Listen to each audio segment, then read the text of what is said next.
Bismillahirrahmanirrahim. Assalamualaikum warahmatullahi wabarakatuh.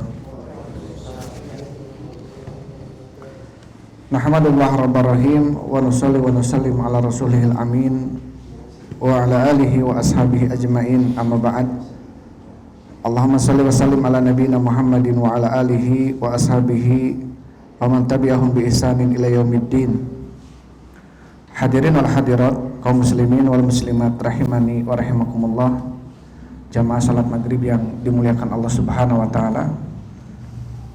Alhamdulillah, pertama-tama kita berucap syukur kepada Allah Subhanahu wa taala atas limpahan rahmat dan karunia dari Allah, sehingga pada kesempatan ini kita masih diberikan taufik dan hidayah oleh Allah Subhanahu wa taala, sehingga kita bisa melaksanakan sebagian kewajiban kita selaku kaum muslimin dan muslimat, yaitu talabul ilm atau tafaqquh fiddin. Mudah-mudahan langkah yang kita langkahkan ke masjid ini menjadi salah satu sebab dimudahkannya kita oleh Allah Subhanahu wa taala untuk melangkah ke surganya. Karena dalam sebuah hadis Rasul sallallahu alaihi wasallam, beliau bersabda, "Man salaka tariqan yaltamisu fihi ilman, sahalallahu lahu bihi tariqan ilal jannah."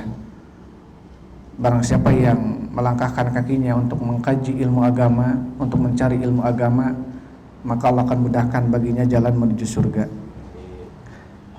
Baik, Bapak Ibu, ikhwan wa akhwati fillah, hafizakumullah.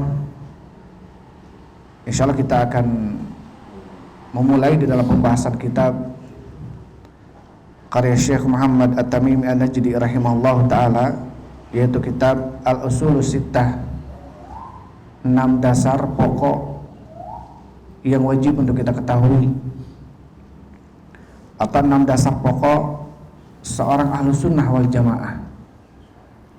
Jadi penting bagi kita selaku seseorang yang mengaku hamba Allah Subhanahu wa ta'ala dan pengikutnya Rasul sallallahu alaihi wasallam, setelah sebelumnya kita bahas tentang al-usulul salasah, 3 dasar utama yang kita ketahui. Setelahnya juga kita membahas tentang qawaidul arba, ya, yang pekan kemarin kita selesai dari pembahasannya. Dan kita masuk ke dalam pembahasan yang setelahnya, karena termasuk tartibian dan rijian. Kita dahulu belajar ketika di Yaman, ketika memasuki bab akidah, maka ini termasuk bab tartibiannya, tingkatan-tingkatan di dalam memahami ilmu akidah. Setelah usul salasa, qawaidul arba, 4 kaidah yang perlu untuk kita ketahui. Dan selanjutnya adalah al-usulus sittah, yaitu 6 dasar yang perlu bagi seorang ahlus sunnah wal jamaah, pengikut Nabi Muhammad SAW, betul-betul mengetahui dari 6 pokok yang insya Allah akan kita bahas, ya. Dan 6 pokok tersebut salah satunya adalah tentang poin pertama, bagaimana kita diharuskan oleh Allah dan Rasulnya untuk mengikhlaskan ibadah kita hanya untuk Allah Subhanahu wa ta'ala. Dan ini poin yang pertama dan utama, ya. Betul-betul seorang hamba bagaimana caranya dia agar mengikhlaskan seluruh amalan ibadah hanya untuk Allah Subhanahu wa ta'ala. Poin yang kedua adalah tentang Allah Subhanahu wa ta'ala memerintahkan kita selaku kaum muslimin untuk berpegang teguh dengan Al-Quran dan Sunnah, untuk berpegang teguh dengan al-jamaah, dan tidak boleh berpecah belah di dalam masalah masalah agama. Dan insya Allah akan dijelaskan persatuan yang betul-betul diinginkan oleh Allah dan perpecahan yang betul-betul dibenci oleh Allah Subhanahu wa ta'ala itu seperti apa perpecahannya. Dan insya Allah kita akan bahas, ya, dalam kitab ini. Yang ketiga adalah tentang termasuk kesempurnaan ijtima dalam beragama adalah seseorang betul-betul mentaati al-umaro, ya, mentaati pemimpin dalam sebuah negeri atau negara. Karena termasuk bab daripada manhaj seseorang dalam berakidah, ya. Bagaimana etika seseorang muslim ketika menghadapi umaroknya, pemimpinnya. Dan insya Allah akan dibahas, ya, bagaimana ayat-ayat dan hadis tentang yang berkenan dengan bab-bab itu. Kemudian poin yang keempat adalah bayanul ilmi wal ulama. Di dalam poin yang keempat, Syekh akan mengajak kepada kita untuk mengetahui tentang kedudukan alim, al-ilmu, kedudukan ilmu dan para pemilik ilmunya, al-ulama. Yang insya Allah di sini termasuk al-umaro, gitu ya. Poin al-umaro itu adalah apa namanya? Salah satunya adalah ulama, gitu. Baik. Ulil amri ini kita sering mendengar di dalam surat surat An-Nisa ya.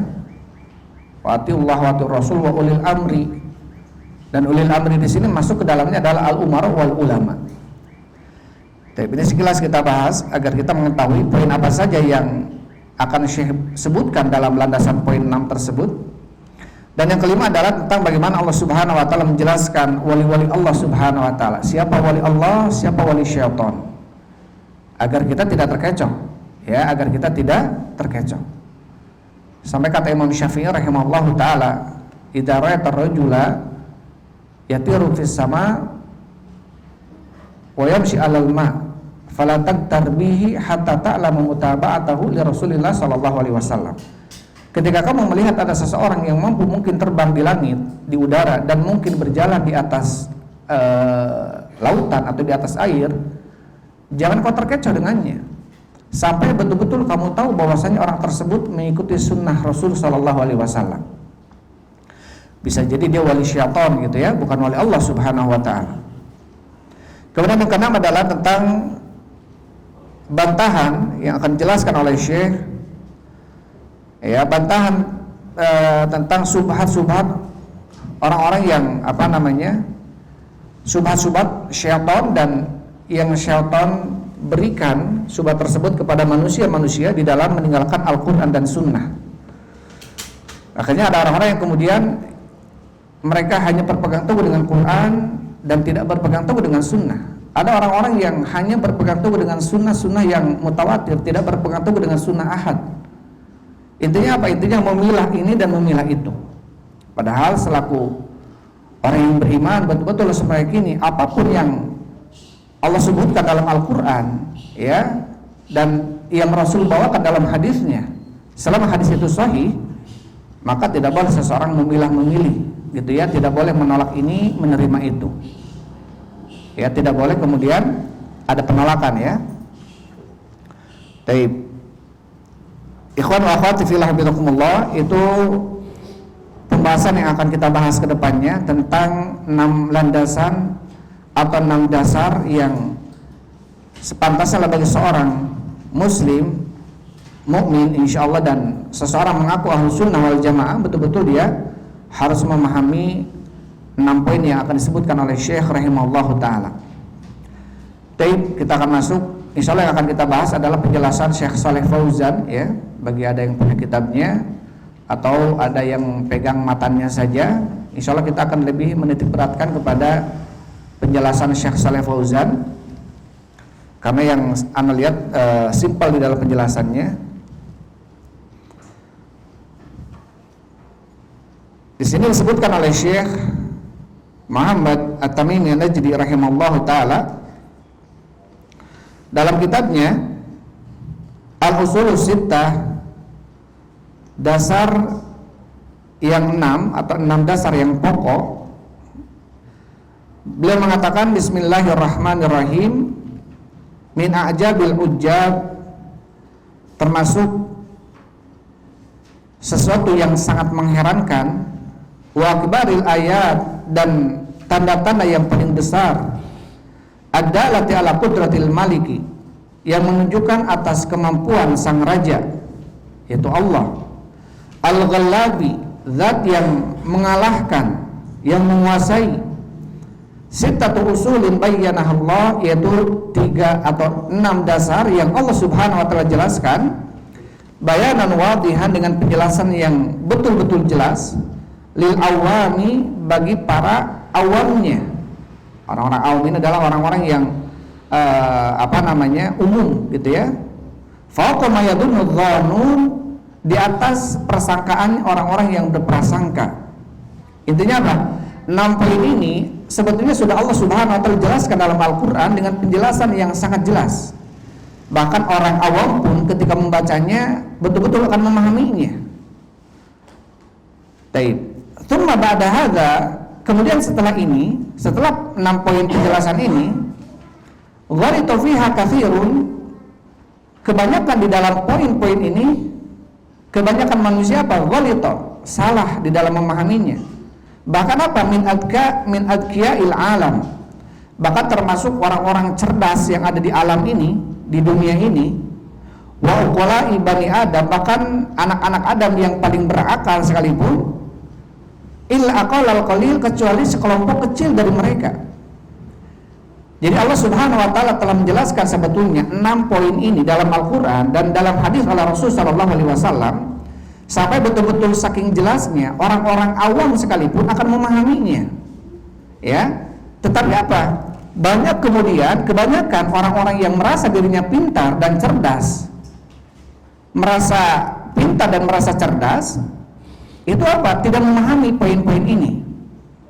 Illa aqallal qalil, kecuali kelompok atau kelompok yang sangat sedikit ya, yang bisa memahami 6 poin yang akan disebutkan oleh Syekh rahimahullahu taala.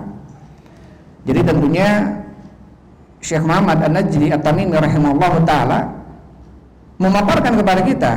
Jadi poin-poin 6 yang akan dibawakan oleh Syekh rahimahullah ini adalah poin-poin yang sebetulnya orang-orang awam sekalipun itu bisa memahaminya kalau memang betul-betul dia di atas fitrah.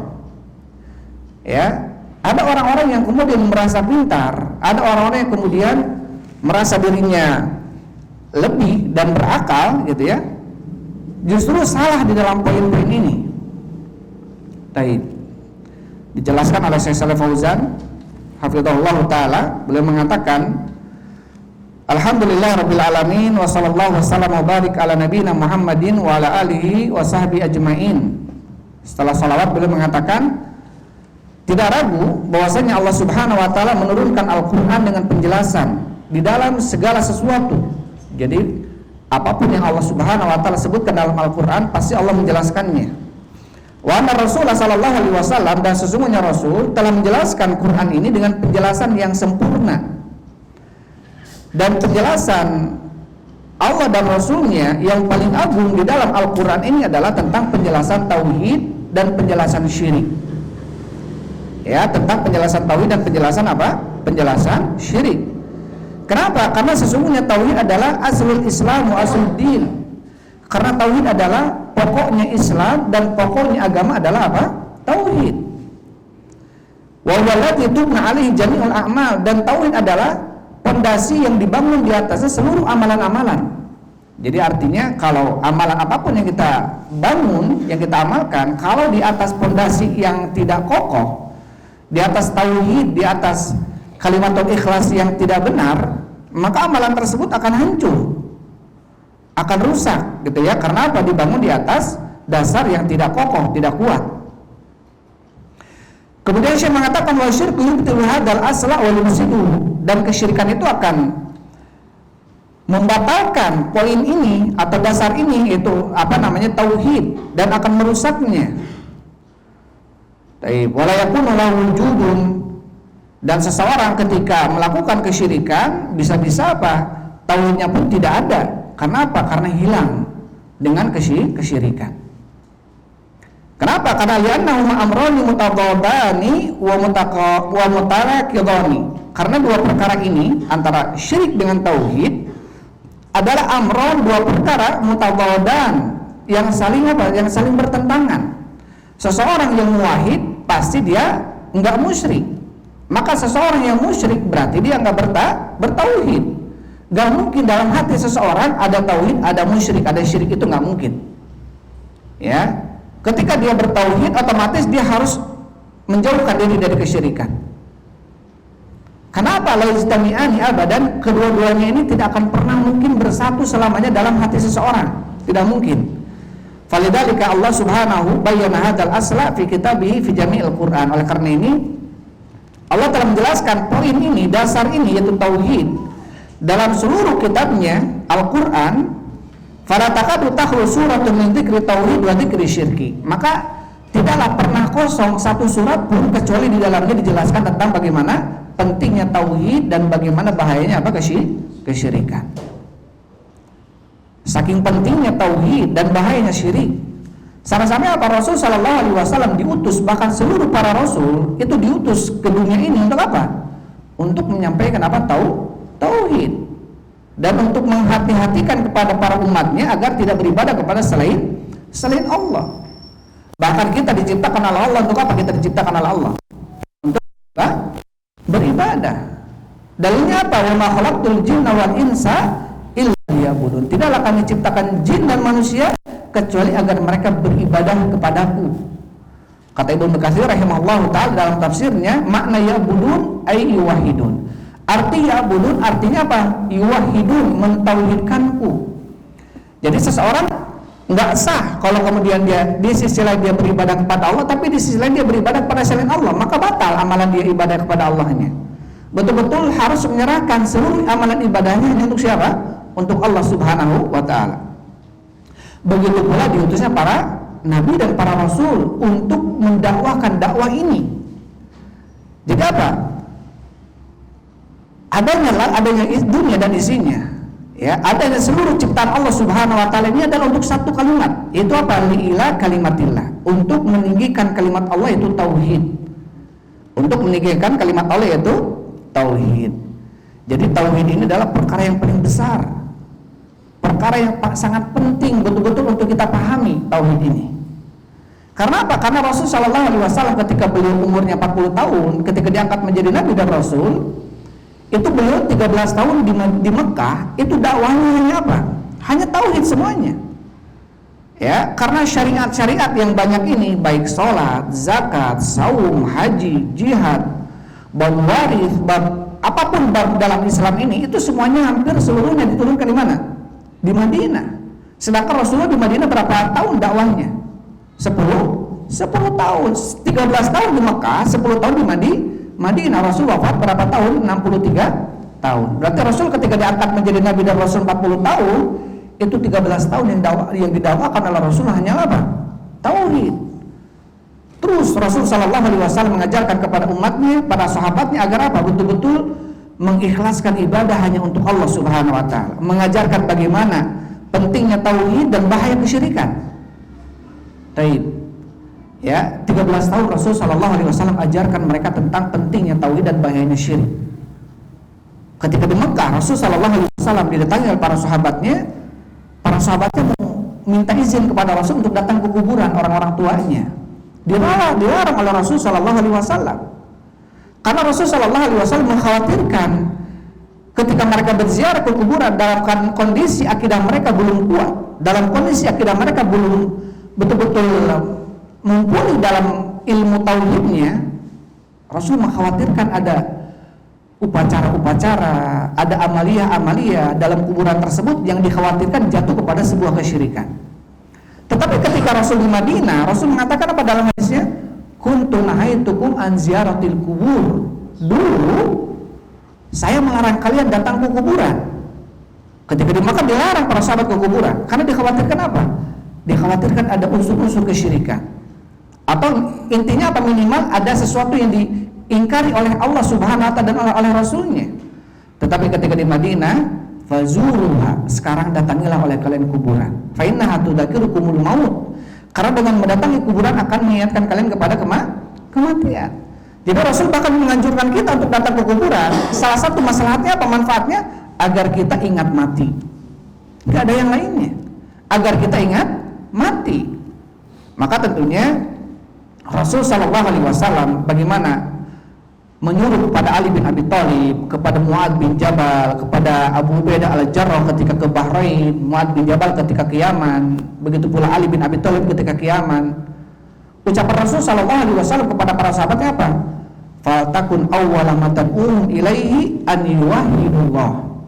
Ingat, dakwah yang pertama yang kau sampaikan kepada mereka adalah pertama tauhid dulu kepada Allah.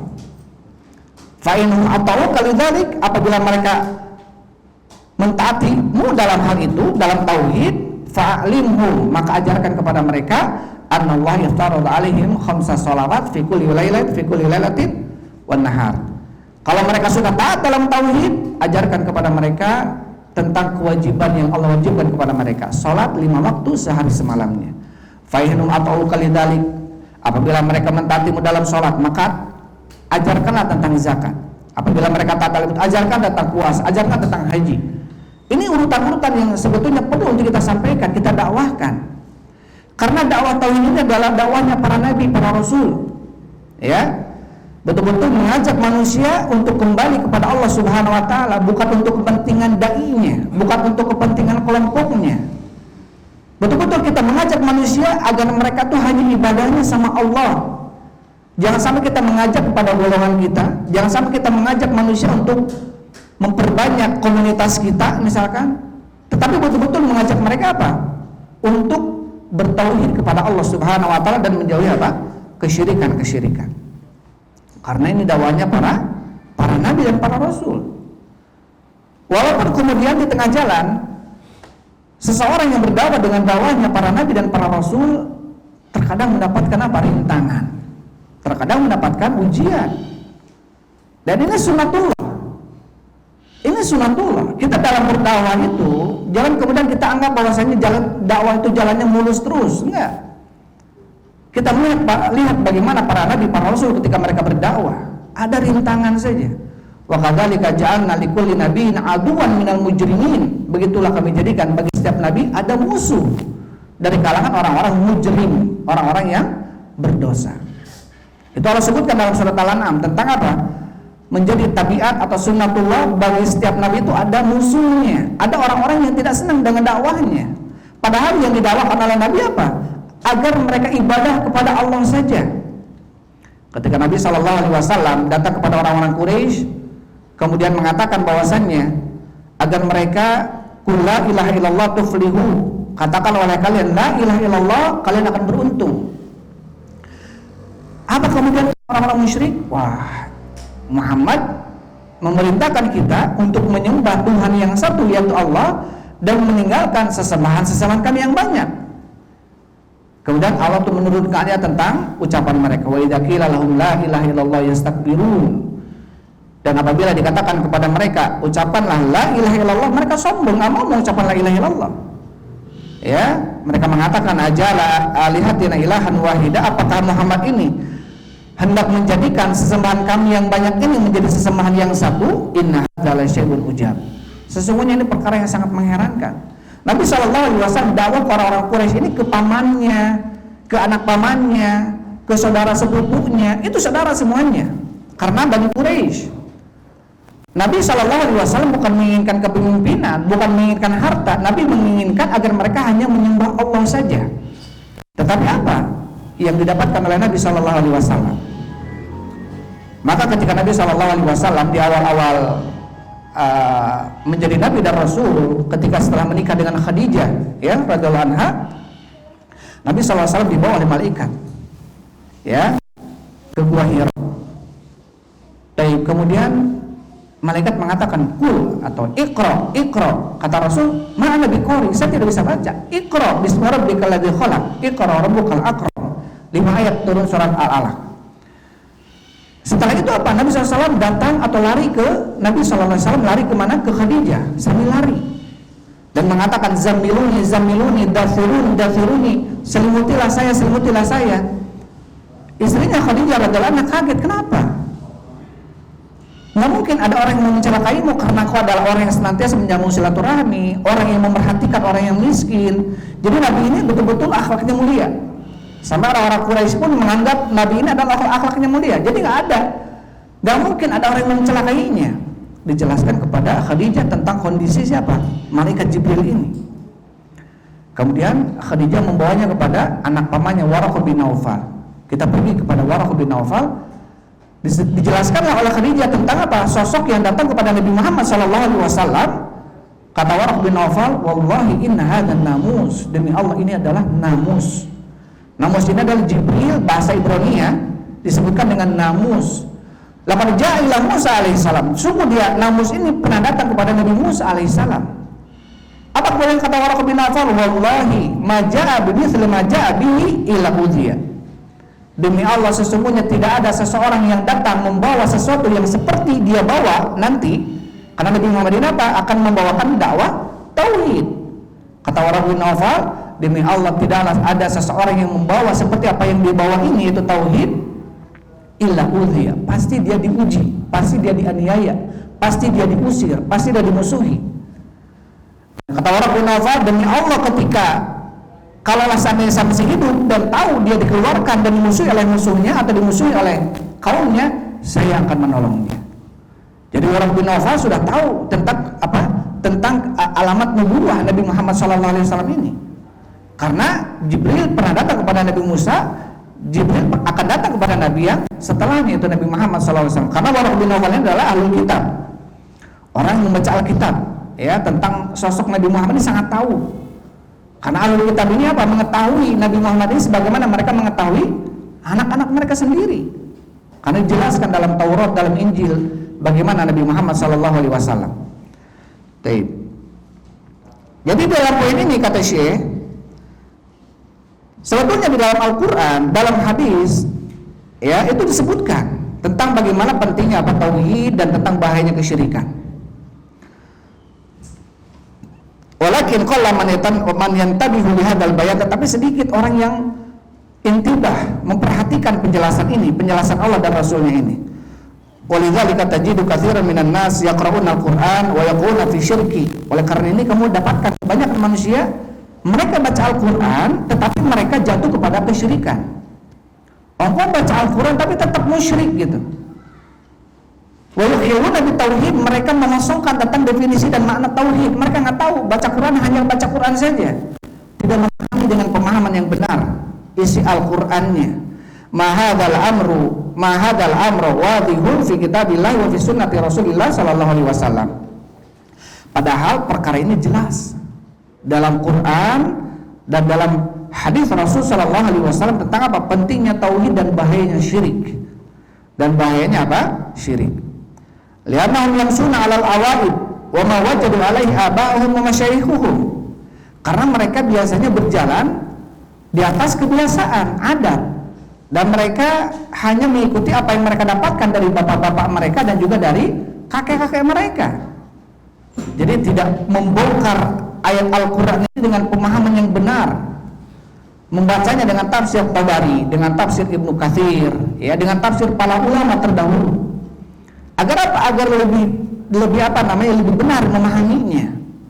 Ya, tafsir riwayah, tafsir dirayah.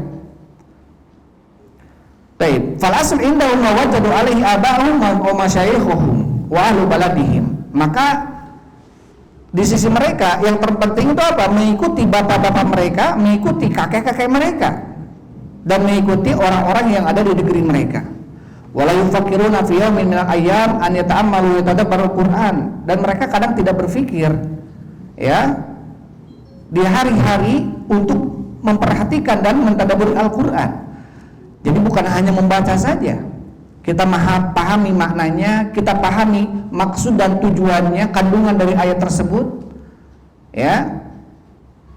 Jadi ketika kita membaca Al-Qur'an, kita pahami Al-Qur'an yang kita baca ini. Jangan kemudian kita hanya membaca di lisan saja tanpa kita pahami Al-Quran tersebut. Karena apa? Al-Quran itu kalau betul-betul kita memahaminya, mentadabburinya, menghayatinya, itu akan menyebabkan seseorang bertingkat atau bertambah keimanan dan ketakwaannya kepada Allah Subhanahu wa taala. Karena Al-Quran Subhanahu wa taala, ya, ketika kalau seandainya Al-Quran ini diturunkan ke gunung, la ra'aitahu khashian mutasaddian min khasyatillah. La anzalna hadzal Qur'an ala jabalin la ra'aitahu khashian mutasaddian min khasyatillah. Kalau seandainya kami turunkan Quran ini ke gunung, maka kamu akan lihat gunung tersebut apa? Khusyuk, tunduk, pecah bahkan. Karena apa? Takut kepada Allah. Kalau mengetahui kandungan daripada Al-Quran. Padahal dalam hati kita ini ada segumpal daging yang lembek, kata Rasulullah. Dan segumpal daging itu adalah al-qalb. Kadang-kadang bisa menjadi keras ketika membaca Al-Quran, mungkin karena di lisan saja, tidak dipahami, tidak dihayati. Kata Allah Subhanahu wa taala, afala yatadabbaruna al-Quran, tidakkah mereka menghayati Al-Quran? am ala qulubin aqfaluha, atau di atas hati mereka ada penutup. Jadi dua sebab kenapa Al-Quran tidak berefek positif kepada kita. Yang pertama karena kita tidak menghayati, atau yang kedua karena memang Allah tutup hati kita, naudzubillah. Jadi kalau tidak menghayati mungkin kita masih bisa upayakan. Wah, ini kita tidak bisa menghayatinya, kita pahami, kita baca artinya, kita baca tafsirannya. Itu bisa kita upayakan. Tetapi kalau sudah Allah tutup hatinya, tidak ada yang mampu membukanya kecuali siapa? Kecuali Allah Subhanahu wa taala. Tentunya kita meminta hidayah kepada Allah. Ya. Baik. Kemudian saya mengatakan bal akhadahum taqlid al-a'ma li abaihim wa ajdadihim. Bahkan kebanyakan mereka itu justru mengambil taklid yang buta dari bapak-bapak mereka dan kakek-kakek mereka. Waqta baru annal Qur'ana innama yuqra'u lil barakati wa husulil ajri bitilawah. Dan mereka meyakini Quran itu hanya dibaca untuk mendapatkan berkah dan untuk mendapatkan pahalanya saja ketika membaca Al-Quran. Padahal bukan itu sebetulnya. Yang paling utama itu adalah menghayatinya. Yang paling utama adalah betul-betul memahami isi dan kandungan daripada Al-Quran. Walaisal maqsuda annahu yuqra'u litadabburi wal amal bihi. Mereka menganggap bahwasanya Quran ini tujuannya bukan hanya untuk ditadabburi tetapi untuk dibaca saja. Karena kata Rasul, man qara'a harfan min kitabillah falahu asyru hasanat. La aqul alif lam mim harfun walakin alif harfun wa lam harfun wa mim harfun. Barang siapa membaca Al-Quran maka baginya 10 kebaikan. Satu hurufnya 10 kebaikan. Aku tidak mengatakan alif lam mim satu huruf. Alif satu huruf, lam satu huruf, dan mim satu huruf. Jadi mereka hanya mengetahui tentang fadilah Qur'annya, tidak memahami tentang maksud dan makna daripada Al-Quran, dan bahkan tidak beramal dengan kandungan Al-Quran. Qala minan nasi man yaqra'ul Qur'ana li hadzal gharad. Sedikit sekali manusia yang membaca Al-Quran dengan tujuan ini. Tujuan apa maksudnya? Menghayatinya, mentadabburi dan mengamalkannya. Wa inna ma yaqra'una li tabarruki bihi. Sesungguhnya mereka membacanya hanya untuk mencari berkah dengan Al-Quran. Walaupun tidak salah, seseorang mencari berkah dengan bacaan Al-Quran, itu dianjurkan. Tetapi apa yang paling utama adalah justru menghayatinya. Banyak orang yang membaca Al-Quran tetapi tidak bertambah keimanan mereka. Kenapa? Padahal kata Allah Subhanahu wa taala, ya, innamal mu'minuna alladzina idza dzukirallahu wajilat qulubuhum. Sesungguhnya orang-orang beriman itu adalah orang-orang yang apabila disebutkan nama Allah bergetar hati mereka. Wa idza tuliyat alaihim ayatuhu zadatuhum imana. Dan apabila dibacakan kepada mereka ayat-ayat Allah, tanda-tanda kekuasaan Allah, bertambah keimanan mereka. Jadi kadang-kadang ketika kita baca Al-Quran, kadang-kadang iman kita nggak bertambah, segitu-gitu aja gitu ya. Pernah nggak kita baca Al-Quran kemudian bergetar hati kita, merasa takut gitu ya? Pernah nggak seperti itu? Karena mungkin kebanyakan kita baca Al-Quran itu hanya apa? Untuk memperbagus suaranya, atau untuk tilawahnya saja, untuk bacaannya saja mendapatkan satu hurufnya 10 kebaikan. Walaupun tidak apa-apa, tetapi yang paling utama adalah untuk kita pahami maknanya, maksud dan tujuan Al-Quran. Jadi kita bisa biar tahu, karena Al-Quran ini kata Rasulullah pedoman kita. Aku tinggalkan kalian 2 perkara yang kalau kalian berpegang teguh dengan keduanya, kalian tidak akan sesat selama-lamanya. Apa itu? Quran dan sunnahku, kata Rasul. Berpegang teguh, baca, pahami, amalkan. Bukan hanya dipegang, dibaca saja, bahkan dihafalkan mungkin, tapi nggak tahu maksudnya apa. Ya, ada orang-orang kemudian semangat di dalam hifdzul Quran, tetapi tidak semangat di dalam memahami maknanya. Padahal itu termasuk perkara penting. Mungkin paling penting ya, memahami Al-Quran. Ibnu Qayyim pernah ditanya, mana yang paling utama? Seseorang membaca sekarang misalkan memperbanyak tilawah, dan seseorang lagi sedikit tilawahnya tapi paham yang dimaksudkan. Kata Ibnu Qayyim, lebih utama yang baca sedikit tapi maksudnya paham. Itu lebih utama, kata Ibnu Qayyim rahimahullah ta'ala. Karena apa? Karena pentingnya seseorang membaca dengan tadabbur, ya, menghayati. Taib. Amma an yaqra li amali bihi wa tadabbur wa suduri amma fihi wa ardam alaihi an-nas ala hadzal Qur'an fa hadza la yujad illa fi qalilin minan nas. Adapun membacanya untuk beramal, menghayatinya, dan agar seseorang takut dengan Al-Quran tersebut dadanya, ini la yujad, tidak akan didapatkan hal seperti ini kecuali qalilin minan nas, kecuali sedikit dari kalangan manusia. La naqul innahu ma'dum, bukan kami mengatakan bahwa tidak ada yang memahami Al-Qur'an dengan makna yang benar, tidak. Lakinnahu fi aqallil qalil, tetapi sedikit. Kata Syekh Shalal Fauzan, bukan berarti tidak ada, tetapi orang-orang itu sedikit. Ya. Jadi kebanyakan yang justru menghafalkan Quran, yatabahabil Quran, berbangga-bangga dengan hafalannya, ya, bahkan memperbagus suaranya, tetapi sedikit mengamalkannya. Maka ini dikhawatirkan, ya, ditakutkan justru Quran menjadi hujatun laka au alaika, justru akan menghujatmu nanti di hari kiamat. A'udzubillah min dzalik. Ketika apa? Al-Quran yang kita baca, Al-Quran yang kita hafalkan, kita tidak amalkannya, maka dikhawatirkan apa? Kata Rasul, wal Qur'anu hujjatun laka au alaika. Quran itu akan menjadi hujah bagimu, penolongmu, atau akan menghujatmu. Ketika kita baca Quran tapi tidak diamalkan dan tidak dipahami isinya. Walidzalika tajidul Qur'ana fi wadin wa amali ba'din nas fi wadin akhar. Oleh karena ini mungkin kamu dapatkan orang-orang yang membaca Al-Quran, Quran di sisi lain, amalannya di sisi lain. Kok baca Quran tapi amalannya tidak mencontohkan Al-Quran gitu. Ya, nasallallahu alaihi wasallam. La yufakiruna fi taghyiri abadan. Mereka tidak memikirkan bagaimana bentuk perubahan sama sekali dengan baca Al-Quran. Harusnya ketika makin banyak hafalan Al-Qurannya, semakin membuat dia takut kepada Allah, semakin bagus amalan-amalannya. Ibnu Umar dalam riwayat disebutkan, hafidul surat Al-Baqarah sanatain wa khamsis. Aku menghafal surat Al-Baqarah ini 2 tahun setengah. Ibnu Umar hafal surat Al-Baqarah berapa? 2 tahun setengah. Orang-orang kita sekarang 2 tahun setengah ini Al-Quran hafal semua. Apa bedanya? Kata Ibnu Umar, ma hafidtu ayatan ila waqaftu biha wa amiltu biha. Tidak aku menyelesaikan satu ayat kecuali aku diam dulu dan mengamalkannya dulu. Setelah selesai lanjut. Masya Allah. Setidaknya apa? Setidaknya kita walaupun kemudian tidak seperti Ibnu Umar, tetapi berupaya bagaimana agar berusaha untuk mengamalkan sedikit demi sedikit daripada Al-Quran. Ya, walaupun kita mungkin tidak akan sama, tidak akan persis, karena Rasul khuluqul Quran, kata Aisyah. Rasul itu akhlaknya Al-Quran. Jadi kita tidak mungkin akan menyamai Rasul sallallahu alaihi wasallam. Tetapi kata Rasul, lakin saddidu wa qaribu, minimal mendekati saja, berupaya saja. Walaupun kita tidak akan mungkin sama dengan siapa?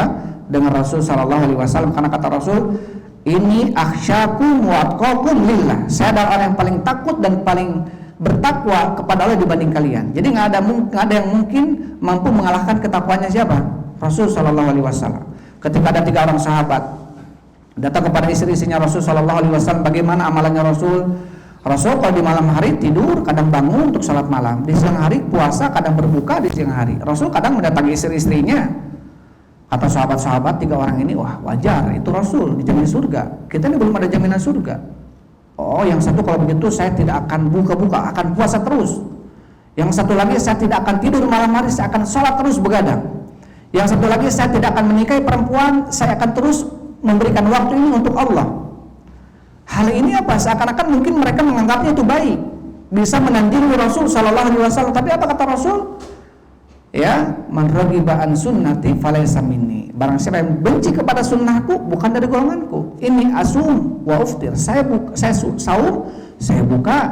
Ini anam wa usulil, saya tidur, saya pun salat malam. Wa ana atazawwaju nisa, dan saya menikahi istri-istri. Maka barang siapa yang benci kepada sunnahku, maka dia bukan dari golonganku. Intinya apa? Intinya kita berupaya mendekati Rasulullah dalam beramal, walaupun tidak mungkin akan sama persis seperti Rasul, tidak mungkin. Ya, kalau kita melihat bagaimana amalan-amalan Rasul sallallahu alaihi wasallam, salat malamnya sampai apa? Bengkak-bengkak kakinya, pecah-pecah kakinya, karena Rasul nikmat dalam salat. Kata Rasul apa? Wajulat salatun qurratu aini fi shalah. Dan aku dijadikan salat itu sebagai penyejuk mata dalam salat. Jadi salat itu lezat. Rasul merasakan salat itu apa? Kelezatan. Tentunya karena keimanan. Ya, karena keimanan. Baik. Kita masih di mukadimah ya, nggak apa-apa. Kemudian Syekh mengatakan,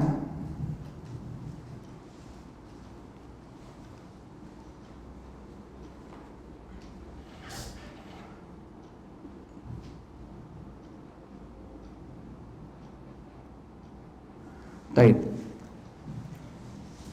Kama hasala li hadha syekh nafsahu lamma hawala rahimahullahu an yarudda an-nas ila al-Qur'an. Sebagaimana Syekh Muhammad An-Najri At-Tamimi ini berupaya untuk mengembalikan manusia kepada Al-Qur'an wa yughayyiru ma hum alaihi minal adat wa taqalidil batilah, dan berupaya merubah mereka dari adat-adat dan taklid-taklid yang batil. Tharu fi wajhihi wa badda'u wa fasaquhu. Akhirnya apa? Mereka tharu fi wajhi, berdiri di atas wajahnya, maksudnya apa? Menyerang Syekh, bahkan membid'ahkan Syekh, mengatakan Syekh ini orang fasik. Bal wa kaffaruhu, bahkan mengkafirkan Syekh, wa tahamuhu bittihamat, bahkan menuduh Syekh dengan tuduhan-tuduhan. Ketika apa? Ketika Syekh Muhammad bin Abdul Wahhab An-Najri At-Tamimi ini mengajak manusia ketika itu untuk kembali kepada Allah saja. Karena ketika itu apa? Kalau kita lihat kilas balik ke tahun 1100 Hijriah, berarti 300-400 tahun yang lalu, itu kondisinya manusia itu menyembelih untuk selain Allah itu biasa, bersumpah untuk nama selain Allah itu biasa, ya. Dan ini disaksikan oleh Syekh Muhammad As-San'ani rahimahullah ta'ala yang sejaman dengan Syekh rahimahullah ta'ala ketika itu. Bahkan menulis surat dari San'a untuk menguatkan dan bersabar di atas dakwah tauhid. Karena wajar akan ada orang-orang yang memusuhinya, itu wajar. Sebagaimana para nabi, para rasul ketika berdakwah tauhid, mereka dimusuhi oleh umatnya, oleh kaumnya. Baik. Kemudian apa? Lakin fil haqiqati hadza la yadurru wa laysa bighari, tetapi secara hakikatnya ini tidak membahayakan Syekh. Fa inal anbiya qila fihi ma huwa asyaddu min dzalika, karena para nabi itu ada yang dituduh macam-macam yang lebih dahsyat daripada tuduhan terhadap Syekh. Ya, banyak yang menuduh Nabi Muhammad kahin, penyair, syair majnun, penyair yang gila gitu ya.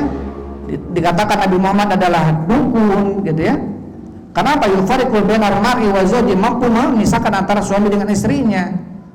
Ketika suaminya masuk Islam, istrinya tidak mau, akhirnya apa? Otomatis cerai gitu. Wah, ini seperti kahin. Dan tuduhan-tuduhan ini dahsyat yang mereka tuduhkan kepada siapa? Kepada Rasul sallallahu alaihi wasallam. Fa kaifa bi du'ati wal ulama, bagaimana dengan para dai dan para ulama? Fala gharabata fi hada, maka tidak aneh, tidak asing dalam hal ini. Ketika ada seorang dai mendakwahkan dakwahnya para nabi, para rasul, wajar kalau kemudian diganggu, wajar. Ya. Karena syaitan tidak akan diam. Mereka bagaimana caranya mengupayakan agar dakwah tauhid ini tidak tersebar di alam semesta ini. Karena ini dakwahnya dakwah para nabi, para rasul. Ini tujuan utama diutus para nabi dan para rasul.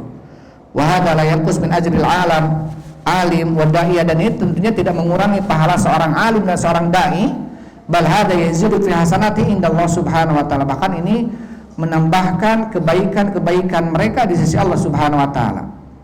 Wa inna ma yarjudu naksi ala man qala wa man tafawwahu bihi wa kutubahu. Sesungguhnya orang-orang yang kembali mencela, mengurangi atau menghina gitu ya terhadap ucapannya, terhadap buku-bukunya, fa inna hadza yarju alaihi, sesungguhnya ini akan kembali kepadanya.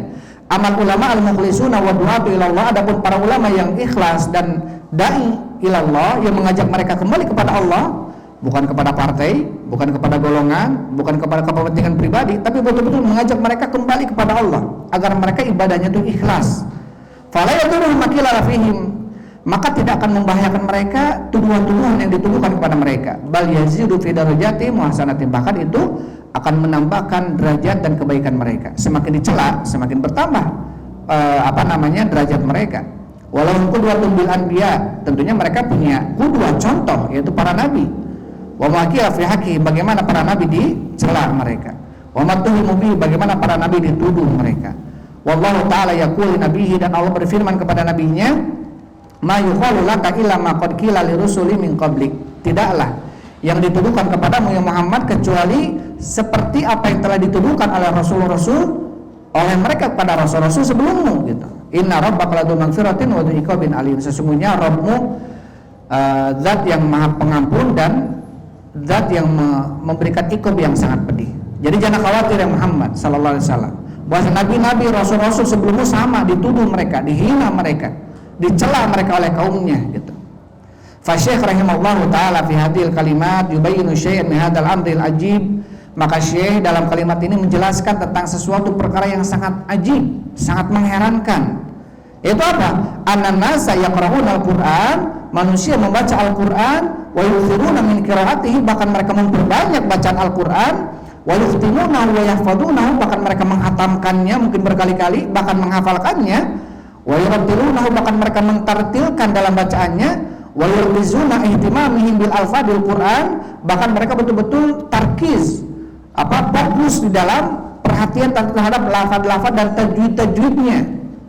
Wah kamil mad, bahkan mereka memperhatikan hukum-hukum mad tabi'i, mad ada di sukun, mad iwadnya, mad semuanya.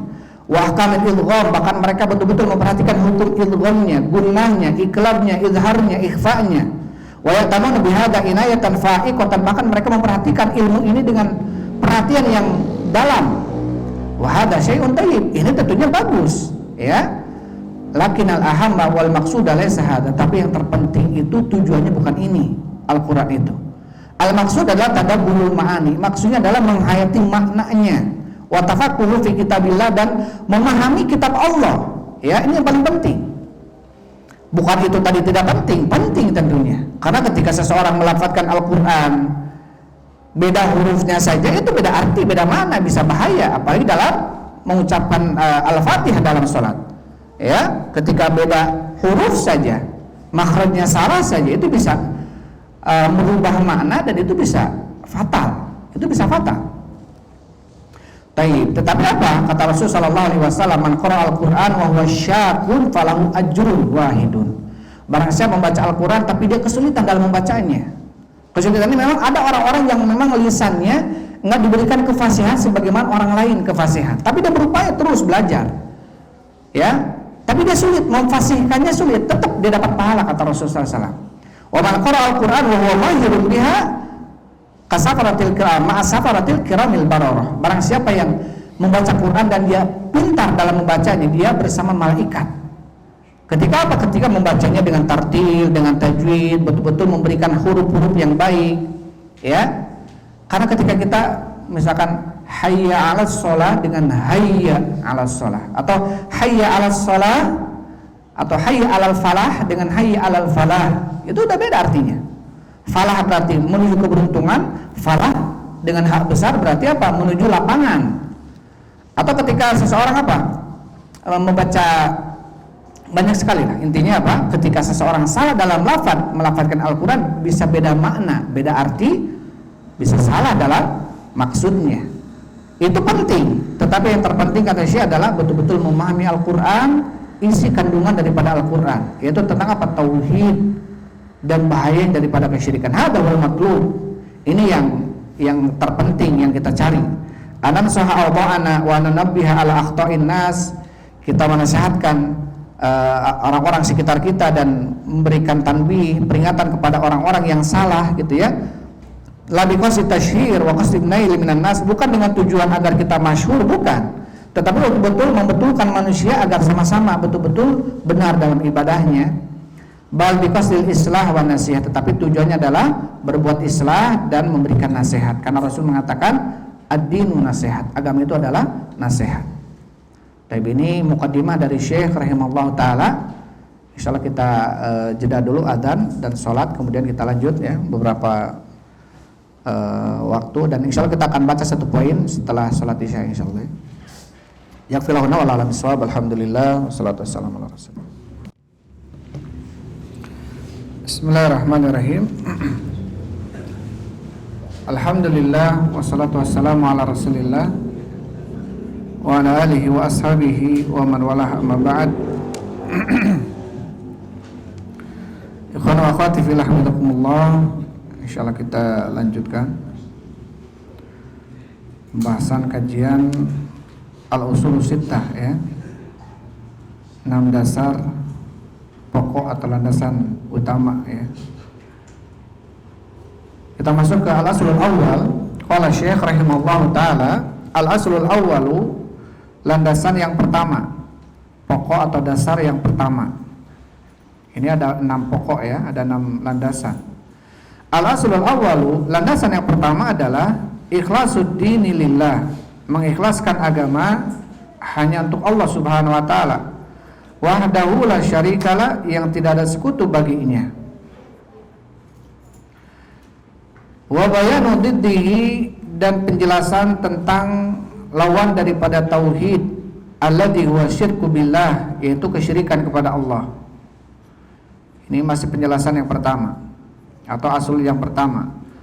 Wa qawlu aktsaril qur'ani fi bayani hadzal asli, dan keberadaan Al-Qur'an atau keberadaan kebanyakan daripada Al-Qur'an, ayat-ayat Al-Qur'an, fi bayani hadzal asli, di dalam penjelasan poin ini, min wujuhin syatta, dengan bahasa atau dengan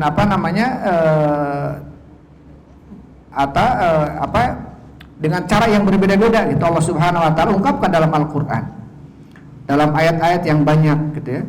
Bikalamin yafahmu abladul ammah, dengan suatu kalam, ucapan dalam Al-Qur'an tersebut, yafhamu, yang mana kalam tersebut dipahami oleh abladul ammah, orang awam yang paling balik ini paling bodoh sekalipun, paling dangkal pemahamannya sekalipun, itu akan memahami sebetulnya. Kalau kita baca Al-Qur'an, pahami maknanya, ya, maksudnya akan dipahami. Itu tujuannya apa? Tujuannya itu tadi, untuk mentauhidkan Allah Subhanahu wa taala. Jadi Al-Qur'an ini, banyak dalam Al-Qur'an Allah menjelaskan tentang apa? Tentang materi tentang tauhid dan tentang bahayanya apa? Kesyirikan. Yang Allah Subhanahu wa taala sebutkan dengan ayat-ayat yang bermacam-macam, berbeda-beda. Dengan ucapan yang orang awam pun itu bisa memahaminya sebetulnya. Jadi nggak perlu seorang dokter dalam hal ini, ya, seorang awam pun itu bisa paham maksud dan tujuan yang disebutkan Allah dalam Al-Qur'an, karena Allah menurunkan Al-Qur'an dengan bahasa Arab, ya. Yang penting kita bisa bahasa Arab. Kalau tidak, setidaknya kita memahaminya dengan terjemahan Al-Qur'an. Kemudian setelahnya Syekh mengatakan, "Tsumma lamma sara ala aktsaril ummati masara", kemudian tatkala kebanyakan umat, ya, kebanyakan umat apa? Yaitu tidak memahami tauhid. Adhara lahum syaitanul ikhlasa fi surati tanaqqusis sholihin, maka syaitan menampakkan kepada mereka bahwasanya keikhlasan itu adalah, gambaran keikhlasan adalah ketika seseorang mencela orang-orang soleh, wa taksiri fi hukukihim, ketika mereka mengurangi hak-hak ulamanya atau orang-orang soleh. Jadi termasuk syubhat, kata Syekh. Jadi syaitan memberikan gambaran syubhat seakan-akan apa? Seakan-akan keikhlasan itu, tauhid itu adalah ketika seseorang merendahkan orang soleh atau orang alim dan ulama. Wa adharalahum syirka, dan menampakkan bagi mereka kesyirikan kepada Allah fi surati mahabbati sholihin, ya, di dalam apa? Gambaran mencintai orang-orang soleh, wa atba'ihim, dan mengikuti mereka. Jadi apa? Syaitan memberikan talbis. Syaitan memberikan apa? Memberikan bisikan-bisikan, talbis iblis kepada manusia. Bahasanya apa? Tauhid itu adalah tatkala kita merendahkan ulama, itu namanya tauhid. Akhirnya apa? Ada orang-orang yang kemudian, wah, ini bahaya ini. Orang-orang ini merendahkan alim, merendahkan ulama. Ya, akhirnya orang-orang yang mencintai para ulama benci kepada orang tersebut karena merendahkan seorang alim, merendahkan seorang ulama atau orang soleh. Padahal tentunya, ya, di dalam Islam ini kita harus menempatkan posisi alim, posisi ulama di posisi mereka. Tidak boleh menempatkan atau melebihkan kondisinya, kedudukannya, dan tidak boleh merendahkan mereka. Ya, tidak berlebihan dalam mengangkat posisinya, dan juga tidak apa? Merendahkan mereka. Karena kata Rasulullah SAW, man lam yarham atau laisa minna man lam yarham saghirana wa yuqir kabirana wa ya'rif li alimina haqqahu. Bukan termasuk dari golongan kami, kata Rasulullah, orang atau anak kecil yang tidak menghormati orang tua, dan orang tua yang tidak menyayangi anak kecil. Dan bukan termasuk dari golongan kami, kata Rasulullah, man la ya'rif li alimina haqqahu, orang yang tidak mengetahui hak alim-alimnya. Jadi ulama itu perlu dihormati, ulama itu perlu dimuliakan, tetapi sebatas pemuliaan kita kepada mereka, mereka sosok manusia biasa. Jangan sampai kemudian apa? Kita mengangkat mereka sampai derajat posisi ketuhanan, sampai bertanya kepada mereka tentang masalah gaib. Ya, kemudian dianggap seorang alim, seorang ulama, orang soleh, habib, atau mungkin dia orang ihsan dalam ibadahnya. Akhirnya apa? Kita mempercayakan kepada mereka semua urusan misalkan, sampai bertanya perkara gaib pun kepada mereka. Ini tidak boleh. Ya, karena apa? Karena berarti memposisikan alim tersebut seakan-akan dia mengetahui ilmu gaib. Padahal yang mengetahui ilmu gaib hanya siapa? Hanya Allah Subhanahu wa taala. Atau memposisikan mereka seakan-akan mereka mampu mengijabah doa-doa kita. Banyak kemudian orang-orang ya kepada orang yang dianggap sebagai alim, ulama, habib, wali, akhirnya apa? Meminta-minta ke kuburannya. Seakan-akan mampu mengijabah doa kita. Ini tidak boleh. Dalam sebuah hadis Rasul sallallahu alaihi wasallam beliau mengatakan, "La tutruni kama atratin nasara Isa bin Maryam." Janganlah kalian berlebihan kepada aku sebagaimana berlebihannya orang-orang Nasara kepada Isa bin Maryam. Innama ana abdun, sesungguhnya aku adalah hamba. Faqulu Abdullah wa rasuluh. Maka katakanlah hamba Allah dan utusannya. Abdun fala yu'bad wa rasulun fala yukadzab. Abdun hamba berarti tidak boleh diibadahi karena sama hamba dengan kita sama-sama. Rasulun berarti fala yukadzab. Karena Nabi Muhammad adalah seorang rasul berarti tidak boleh didustakan karena diutusan siapa? Utusan Allah. Ketika kita mendustakan Rasul Nabi Muhammad SAW berarti kita telah mendustakan siapa yang mengutusnya, yaitu siapa? Allah Subhanahu wa taala.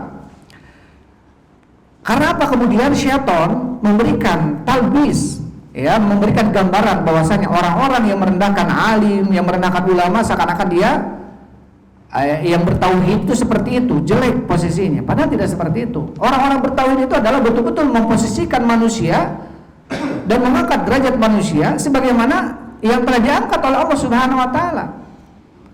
Ya. Disebutkan oleh Imam Nawawi rahimahullahu taala dalam kitabnya Radus Shalihin tentang bentuk pemuliaan kita kepada para ulama. Salah satunya adalah apa? Mengindahkan wasiatnya, petuahnya. Ini bentuk apa? Bentuk menghormati ke para ulama. Petuah-petuah yang jelas datang dari Allah dan Rasulnya. Ketika kita mengindahkan petuahnya, nasihatnya, itu bentuk apa? Bentuk penghormatan kita kepada mereka. Salah satunya apa? Mendahulukan mereka dalam kepentingan-kepentingan yang sifatnya bukan ibadah, kepentingan duniawi misalkan. Mendahulukan mereka, pas makan didahulukan. Ini ikram, termasuk memuliakan ulama. Bahkan apa? Tidak boleh kita mendahulukan mereka para ulama di dalam masalah ibadah. Jelas-jelas di depan ada sop pertama. Harusnya kita dong ya masuk ke sop pertama. Tapi karena di depan belakang kita ada ustaz, silakan. Ini nggak boleh seperti itu. Itu bukan bentuk pemuliaan itu. Karena apa? Karena Rasul menjelaskan kepada kita harus apa? Harus musabaqah fil khairat, harus bersegera dalam kebaikan. Jangan diberikan ke orang lain, kita dulu. Tetapi kalau masalah duniawi maka harus ada isar. Isarnya apa? Mendahulukan kepentingan alim, mendahulukan kepentingan seorang wali. Wali ini siapa? Wali ini kata Allah, wali itu adalah alladzina amanu wa kanu yattaqun. Orang beriman dan bertakwa adalah wali Allah. Siapa menurut mereka? Yang mana mereka beriman dan bertakwa berarti masuk ke dalam kategori siapa? Wali Allah Subhanahu wa taala. Baik. Ini poin yang pertama, ya, maksudnya apa? Syekh di sini menjelaskan kepada kita bahwasanya poin atau landasan yang pertama adalah keikhlasan kepada Allah Subhanahu wa taala, betul-betul kita menyerahkan ibadah kita ini hanya untuk Allah Subhanahu wa taala. Dan tentunya poin ini banyak terdapat di dalam Al-Qur'an dengan ayat-ayat yang berbeda-beda yang Allah sebutkan dalam Al-Qur'an. Sampai di saat dikatakan bahwasanya suratul Ikhlas sulusul Quran. Surat Al-Ikhlas itu apa? Sepertiga daripada Al-Qur'an. Kenapa sepertiga daripada Al-Qur'an? Karena dalam Al-Quran itu kalau enggak berbicara tentang masalah tauhid dan bahaya syirik, kalau enggak masalah tentang nabi-nabi terdahulu gitu ya, masalah kisah Bani Israil itu banyak dalam Al-Quran. Kalau enggak tentang masalah hukum-hukum dan ahkam-ahkam syariat dalam Al-Quran itu, maka surat Ikhlas ini kandungannya adalah tentang apa? Tauhid. Maka dikatakan oleh Rasul sulusul Quran, sepertiga daripada Al-Quran. Karena apa? Karena kandungan di dalamnya tentang tauhid. Sedangkan Al-Quran itu terbagi tiga. Sepertiganya tentang makna tauhid, ya, tentang makna dan bahaya kesyirikan. Dan yang kedua adalah bagaimana kisah Bani Israil terdahulu, orang-orang terdahulu dan orang-orang yang membangkang para nabinya. dan yang ketiga tentang ahkam syariah, tentang hukum-hukum dalam Al-Quran. Makanya suratul Ikhlas dikatakan oleh Rasul sepertiga daripada Al-Quran. Jadi poin yang pertama ini apa? Tentang pentingnya kita menyerahkan agama kita ini, ibadah kita ini hanya untuk Allah saja. Baik. Dan kemudian apa? Menjelaskan tentang lawan daripada tauhid, yaitu kesyirikan. Dalam Al-Quran disebutkan banyak tentang itu. Kemudian apa? Penjelasan ini yang Allah Subhanahu wa Ta'ala sebutkan dalam Al-Quran itu sangat bisa dipahami bahkan oleh seorang yang paling awam sekalipun, paling dangkal pemahamannya sekalipun, itu bisa memahaminya. Karena ketika Al-Quran tidak bisa dipahami hanya oleh orang-orang yang pintar, orang-orang yang cerdas, orang-orang yang IQ-nya tinggi misalkan, ini berarti Allah tidak adil. Ada orang-orang yang tidak mampu memahami Al-Quran, padahal apa? Walaqad yassarna al-Qur'ana lidzikri fahal min mudzakir. Sungguh kami telah memberikan kemudahan Al-Quran itu untuk diingat, untuk dzikir menjadi zikir. Ya. Fahal min mudzakir, tidakkah ada orang yang mau mengingatkan atau mudzakir, berzikir? Ini menunjukkan bahwasanya Al-Quran itu bisa kita pahami. Kalau kita tidak bisa memahaminya secara langsung dengan bahasa Arab, setidaknya apa? Banyak terjemahan yang mu'tamad sekarang. Terjemahan-terjemahan kita bisa baca. Tentunya terjemahan-terjemahan yang mu'tamad. Mu'tamad ini artinya terjemahan yang betul-betul terjemahannya itu bisa dipertanggungjawabkan gitu ya. Bukan terjemah. Karena ada terjemah itu sifatnya apa? Sifatnya tafsir. Maksudnya begini, dia tafsirkan begitu. Bukan itu maksudnya. Tapi betul-betul terleks daripada Al-Quran. Kecuali nanti di bawah maksud daripada ayat ini begini, ada yang menjelaskan begitu. Ini kalau kita lihat terjemahan yang Saudi Arabia gitu ya, yang sudah diterjemahkan itu, yang warna coklat itu mu'tamad ya, terjemahan yang bagus. Ketika ikhwan-ikhwan tidak mampu memahami Al-Quran dengan bahasa Arab, setidaknya kita bisa membacanya dengan baca Al-Qurannya, baca juga terjemahannya, dipahami. Kemudian kata Syekh Shalih Fauzan hafizahullah taala, beliau mengatakan bahwasannya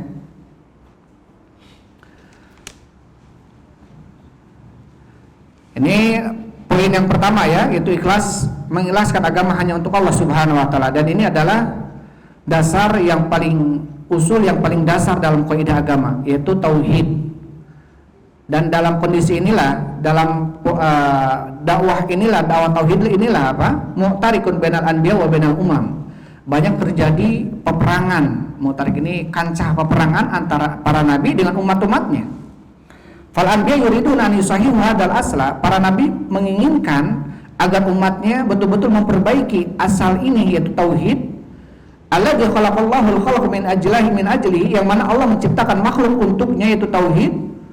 Warabatu sa'adatihim bihi, bahkan Allah mengikat kebahagiaan mereka itu dengan tauhid. Falaisal muhimmu anal insani yasumu wa yusalli wa yakthurul ibadat wa yukthirul ibadat.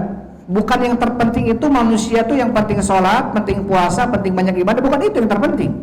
Al-muhim ikhlas. Yang paling penting itu adalah ikhlas. Yang penting banyak sholat, banyak saum, banyak haji, banyak ibadah gitu ya. Bukan itu yang terpenting, tetapi adalah yang terpenting ikhlas dalam amalannya itu. Faqalilun mal ikhlasi khairun min katsirin ma adamin ikhlas. Maka sedikit amalan tapi dibarengi dengan ikhlas itu lebih baik daripada banyak amalan tetapi tidak ada ikhlas. Fala annal insana yusalli laila wan nahar. Kalau Allah seandainya seorang manusia salat di malam hari dan siang hari, wa yatasaddaqu bil amwal, dia bersedekah dengan harta, wa ya'malu amal, dan dia beramal dengan bermacam amalan-amalan, lakin biduni ikhlas, tetapi tanpa keikhlasan, fala faidata fi amalihi, maka enggak ada faidah dalam amalannya. Li'annahu la budda minal ikhlas, karena amalan tersebut harus didasari dengan ikhlas. Wal ikhlasu ma'nahu tarku syirki wa ifradullahi jalla wa ala bil ibadah. Ikhlas apa itu ikhlas? Ikhlas itu artinya adalah meninggalkan kesyirikan dan mengesahkan ibadah tersebut hanya untuk Allah Subhanahu wa taala. Wala ahadun yastahiqul ibadata mahma balagha minal kamali wa minal fadli illallah. Dan tidak ada seorang pun yang berhak untuk kita serahkan ibadah kepada orang itu mahma balagha minal kamal, walaupun kondisi dan kedudukan orang tersebut mungkin mulia, tetap tidak boleh. Apalagi di dalam Hak-hak yang hak itu adalah hak Allah Subhanahu wa taala. Seperti mengatur ilmu gaib. Ya, memberikan kelancaran, kemudahan dan kesulitan hanya Allah Subhanahu wa taala. Karena banyak kemudian orang-orang datang ke kuburan orang tersebut, datang kepada yang dianggap wali, ya. Coba amalkan ini biar diberikan kemudahan, biar dilancarkan jualannya dan lain sebagainya. Kemudian apa? Menyandarkan hal itu kepada selain Allah Subhanahu wa taala. Padahal itu semua hak Allah Subhanahu wa taala. Itu semua hak Allah Subhanahu wa taala. Jadi ikhlas itu adalah meninggalkan kesyirikan dan mengesahkan ibadah hanya untuk Allah Subhanahu wa taala, dan tidak ada seorang pun yang berhak untuk kita serahkan ibadah kita kepada orang tersebut walaupun dia apa? Mahma balagu minal kamal, walaupun dia mendapatkan kesempurnaan, wa minal fadli, walaupun dia mendapatkan kemuliaan, illallah, kecuali hanya untuk Allah ibadah itu. Lal malaikatul muqarrabun wal anbiya war rusul, tidak kita berikan kepada malaikat yang paling dekat dengan Allah, tidak pula kita berikan ibadah ini kepada rasul yang diutus oleh Allah. Jadi kita tidak boleh kita tidak boleh meminta-minta kepada malaikat, ya malaikat berikanlah saya ini, ya rasul berikanlah saya ini, tidak boleh. Kecuali ketika Rasul SAW masih hidup, kita minta didoakan oleh Rasul SAW. Ketika Rasul sudah meninggal, yang patut kita sampaikan hanya salawat. Kita bersalawat atas Rasul SAW. Karena masuk ke dalam keumuman ayat surat Fatir tentang apa? Bahwasanya orang meninggal itu tidak mampu mendengarkan. La yasma'u du'aakum walau sami'u mastajabu lakum. Orang meninggal dalam kuburan itu tidak bisa mendengarkan doa kalian. Kalaupun mereka bisa mendengarkan doa kalian, mastajabu lakum, mereka tidak bisa menjawab doa kalian. Jadi kepada malaikat saja, kepada para nabi saja yang sudah meninggal itu tidak boleh, apalagi kepada orang selain malaikat dan selain nabi. Banyak orang-orang yang kemudian apa? Datang ke kuburan, Allah alam kuburan siapa, ya. Intinya apa? Meminta-minta kepada penghuni kuburnya. Wala al auliya wala wasalihun, tidak pula kepada para wali dan orang-orang soleh. Hada wal asl, inilah dasar, pondasi yang paling dasar, yaitu betul-betul menyerahkan ibadah hanya untuk Allah Subhanahu wa taala. Wala yatahaqqaqu hadzal aslu illa bitarki syirki, dan tidaklah terrealisasi asal ini, ya tauhid ini, kecuali apa? Dengan meninggalkan kesyirikan. Jadi nggak mungkin orang-orang yang bertauhid tapi di sisi lain masih melakukan kesyirikan, berarti dia musyrik berarti gitu. Amaman yakhlitu bainal ibadati lillahi wa bainasy syirki bighairihi fa hadza amaluhu habitun. Adapun orang yang mencampur aduk antara tauhid dan syirik, ya kadang-kadang tauhid di sisi lain dia musyrik, maka apa kata Syekh di sini? Fa hadza amaluhu habitun, maka amalan dia ini hancur. Lain asyrakta la yahbatanna amaluka wa la takunanna minal khasirin. Apabila kamu melakukan kesyirikan, maka akan hancur seluruh amalanmu, dan terbukti kamu menjadi termasuk orang-orang yang khasirin, orang-orang yang rugi. Ketika apa? Ketika melakukan kesyirikan, apalagi kesyirikan yang besar. Karena kesyirikan itu ada dua macam, ada yang besar, ada yang kecil. Yang besar ini bisa menghancurkan seluruh amalan kita. Jadi kalau kita sudah gede nih, sudah 40 tahun, 50 tahun sekarang, amalan yang kita lakukan dari mulai kita balik sampai umur sekarang, kemudian besok kita naudzubillah melakukan kesyirikan dengan syirik yang besar, jelas-jelas menyembah kubur, jelas-jelas misalkan datang ke dukun, mempercayai ucapan dukun, tahu yang gaib, padahal Allah lah yang tahu gaib. Kita percaya kepada dukun misalkan. Itu seluruh amalan yang dari mulai kita balik sampai sekarang, sampai hari ini, itu hancur semuanya, naudzubillah. Ya, kata Rasul sallallahu alaihi wasallam, man ata arrafan aw kuhanan, barang siapa yang datang dukun atau peramal, fasaddaqa bima yaqul, dia membenarkan apa yang diucapkan oleh dukun, faqad kafara bima unzila ala Muhammad, maka dia telah kafir kepada apa yang telah diturunkan kepada Nabi Muhammad. Dia kafir. Karena apa? Menolak ayat, menolak hadis. Jelas-jelas Allah mengatakan alimul ghaibi, Allah lah yang tahu ilmu gaib. Fala yudhiru ala ghaibihi ahada, Allah tidak akan memberikan, menampakkan ilmu gaib itu kepada seorang pun, illa man irtada min rasul, kecuali dari kalangan rasul, itu pun yang diridhoi oleh Allah.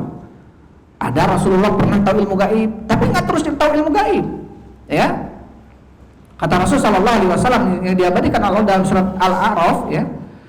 Rasulullah pernah mengatakan ini, kemudian Allah abadikan dalam Al-Qur'an, lau kuntu a'lamul ghaiba, kalaulah seandainya, kata Rasul, saya mengetahui ilmu gaib, lastakthartu minal khair wa ma masani yasu. Maka saya akan memperbanyak amalan kebaikan dan saya akan menghindar dari kejelekan. Kalau tahu ilmu gaib, buktinya Rasul tahu ilmu gaib apa tidak? Tidak. Kalau Rasul tahu ilmu gaib, mungkin ketika di perang Uhud, ketika patah gigi taringnya, mau ditombak sama orang musyrik, Rasul mungkin menghindar. Wah, ini mau datang nih. Sudah tahu ilmu gaib, menghindar langsung, tahan atau pakai tameng. Tapi enggak kan? Di Taif ketika dilempar oleh orang Taif sampai berdarah pipinya. Kalau tahu mau dilempar, mungkin wah ini bakal dilempar. Rasul menghindar. Tapi Rasul tidak tahu ilmu gaib, sehingga terjadi apa yang terjadi. Rasul saja tidak tahu ilmu gaib ketika malaikat Jibril berubah wujud manusia datang kepada Rasulullah tentang bertanya tentang Islam, iman dan ihsan, dijawab oleh Rasul. Kemudian mata sa'ah, ya Muhammad, kapan hari kiamat? Kata Rasul apa? Mal mas'ul anha bi'alaman minas sa'il. Tidaklah yang bertanya tentang hari kiamat itu lebih tahu dibanding yang ditanya. Jadi kalau engkau bertanya kepada saya, itu tidak lebih tahu dibanding saya yang ditanya tentang perkara ini. Berarti malaikat Jibril pun tidak tahu kapan hari kiamat. Yang paling dekat dengan Rasul siapa? Makhluk yang paling dekat dengan Rasul, malaikat Jibril. Ya, manusia yang paling dicintai oleh Rasul Allah siapa? Ya Muhammad sallallahu alaihi wasallam. Itu tidak tahu kapan hari kiamat karena perkara gaib. Ya, maka tentunya ini tentang memposisikan manusia siapapun dia, baik dia seorang wali, baik dia orang beriman terlihat masya Allah soleh, nggak ada yang soleh selain dia misalkan, atau nggak ada yang berilmu selain dia misalkan, tetap kita posisikan dia sebagai manusia biasa dan dia sebagai seorang alim yang soleh. Ya, kita mendahulukan dia dalam perkara-perkara duniawiyah, kita memuliakan dia, menghormatinya, mendahulukan kepentingan dia. Ini bentuk pemuliaan kita kepada mereka. Bukan dengan cara kemudian kita meyakini bahwasanya orang tersebut tahu ilmu gaib, mampu menyembuhkan selain Allah, memberikan kelancaran dalam usaha, atau bisa menolak bala dan lain sebagainya. Ini semua hanya hak Allah Subhanahu wa taala dan tidak boleh kita percayakan kepada selain Allah. Baik. Jadi definisi daripada keikhlasan betul-betul meninggalkan kesyirikan dan menyerahkan ibadah itu hanya untuk Allah Subhanahu wa taala. Wa man ladzi yukhlisu amalahu lillahi azza wa jalla fa hadha huwas sa'id. Adapun orang yang mengikhlaskan amalannya hanya untuk Allah Subhanahu wa taala, maka dialah orang yang berbahagia. Walau kana amaluhu qalilan, walaupun amalnya sedikit. Walaupun amalnya sedikit tapi dia ikhlas, maka dia orang yang bahagia. Sampai kata Abdullah bin Mas'ud, semoga Allah meridainya. Taib, al-iqtisadu fi sunnah khairun minal ijtihad fil bid'ah. Mengamalkan amalan sunnah walaupun dia iktisad artinya apa? Sedikit, ringan, kecil. Tapi sunnah itu lebih baik daripada banyak, daripada semangat tapi bid'ah. Apalagi yang tadi, ya, lebih baik sedikit dan ikhlas daripada banyak tapi dia syirik, tapi dia riya, tapi dia sum'ah. Ini bisa membatalkan amalannya. Tapi bisa membatalkan amalan. Jadi syirik kecil, nanti insya Allah akan dijelaskan definisi syirik besar itu seperti apa, syirik kecil itu seperti apa. Kalau syirik besar tadi bisa mengeluarkan seseorang dari Islam, pelakunya dia musyrik, keluar dari Islam dan seluruh amalannya batal. Kalau syirik kecil seperti riya, sum'ah, gitu ya, ini pelakunya tidak keluar dari Islam. Dan ketika seseorang dalam ibadah disisipi dengan ada riyanya dan sum'ahnya, yang batal itu amalan sholat itunya. Misalkan kita sholat isya nih, hari ini riya, batal berarti dia. Dan sholat-sholat sebelumnya batal? Tidak batal. Kalau disisipinya dengan kesyirikan yang kecil. Baik. Kemudian saya mengatakan, faqalilun minal amali mal ikhlas fihil khair, maka sedikit di dalam amalan tetapi ikhlas, ini di dalamnya ada kebaikan. Wa fihin najah, di dalamnya ada keselamatan. Wa hadisul bitaqah la yakhfa, dan hadis tentang bitaqah, ya, ini tidak tertutupi. Maksudnya tidak tertutupi itu maksudnya pada tahulah gitu ya tentang hadis bitaqah. Itu tentang apa? Rajulun yubatsu yaumal qiyamati turadu alaihi a'maluhu maktubatun fi sijillat. Jadi ketika dalam sebuah hadis disebutkan oleh Rasulullah, ada seseorang dibangkitkan di hari kiamat, kemudian ditampakkan seluruh amalan-amalan dia tertulis dalam bentuk lembaran-lembaran, dalam bentuk kartu-kartu. Kullu sijil min hamadal basar. Setiap kartunya sejauh mata memandang. Baik. dan penuh dengan kesalahan dan dosa. Tudau hati fisijillah, diletakkan ini dalam satu timbangan. Wa tudau hatil bitoko, dan diletakkan satu bitoko, ternyata itu tulisannya la ilaha illallah dan dia ikhlas mengucapkannya, diletakkan di timbangan yang lainnya. Ternyata apa? Famallat bihinna la ilaha illallah. Ternyata timbangan yang ada kalimat la ilaha illallah dia mengucapkannya ikhlas itu lebih berat dibanding seluruh dosa-dosa yang tadi disebutkan. Menunjukkan apa? Menunjukkan bahwasanya keutamaan tentang tauhid kalimat ikhlas, walaupun sedikit tapi bermanfaat. Dia akan apa? Dia akan menyelamatkan kita nanti di hari kiamat. Dan termasuk amalan yang akan membuat kita apa? Bahagia nanti ketika kita bertemu dengan Allah Subhanahu wa taala. Karena ada orang-orang yang bertemu dengan Allah Subhanahu wa taala tetapi kemudian faj'alnahu haba'an mantsura. Kami jadikan amalannya seperti debu berterbangan.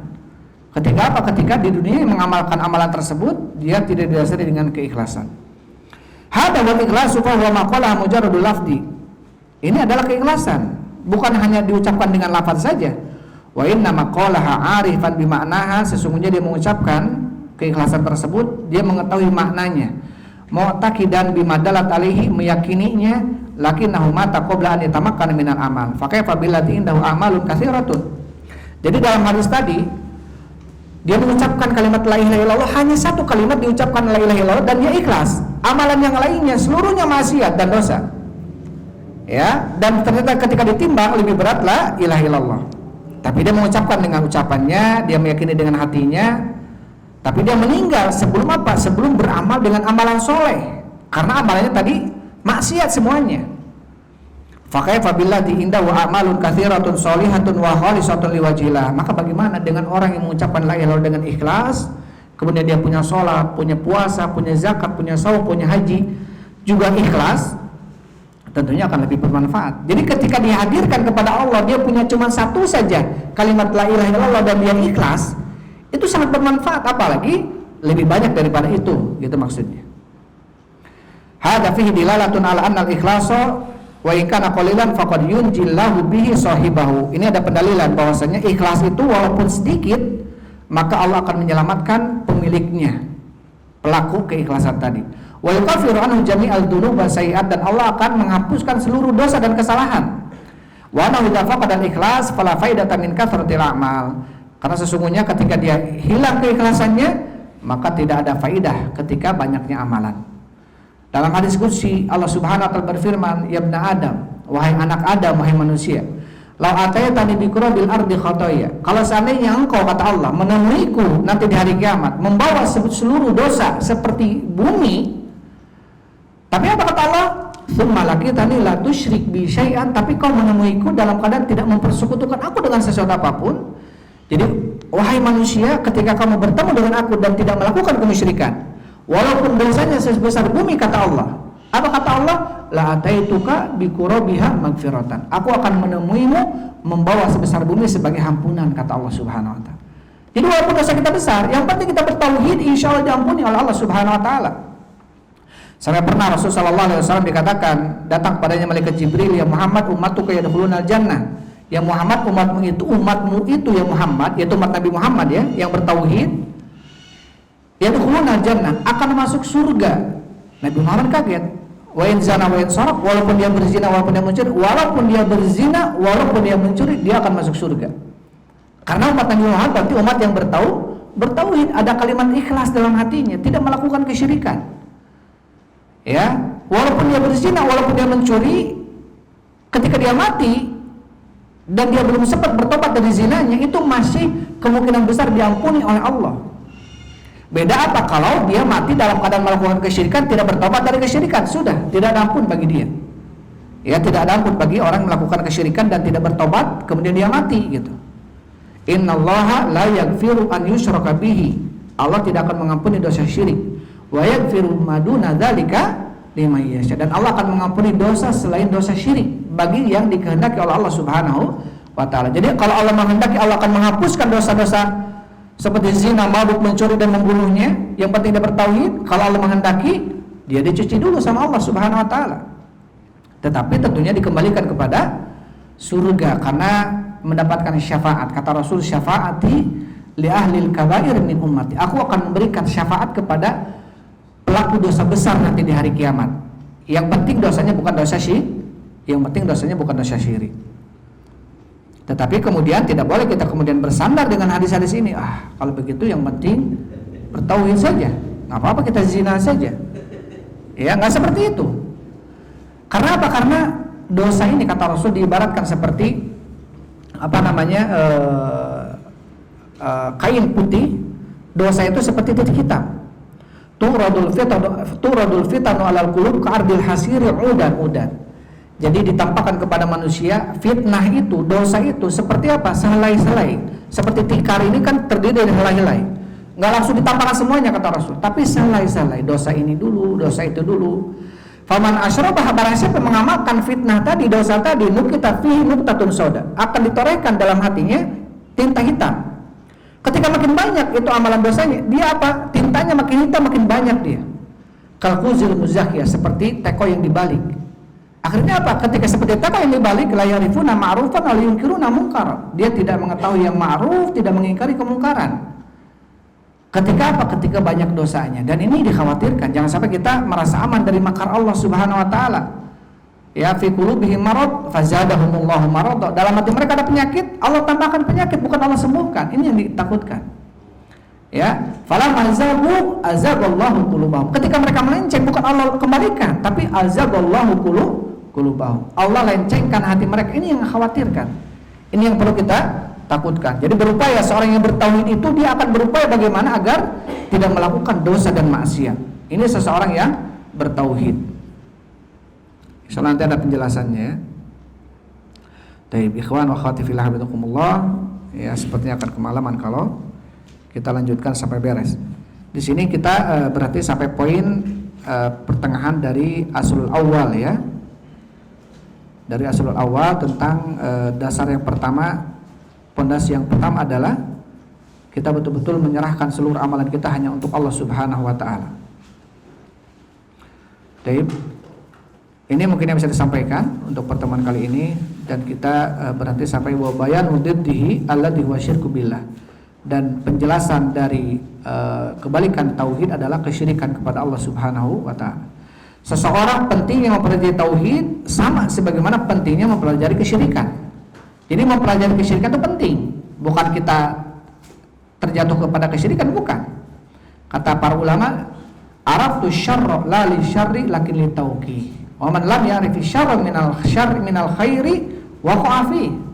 Aku mengetahui kejelekan bukan untuk mengamalkan kejelekan itu, tetapi untuk menghindar dari kejelekan.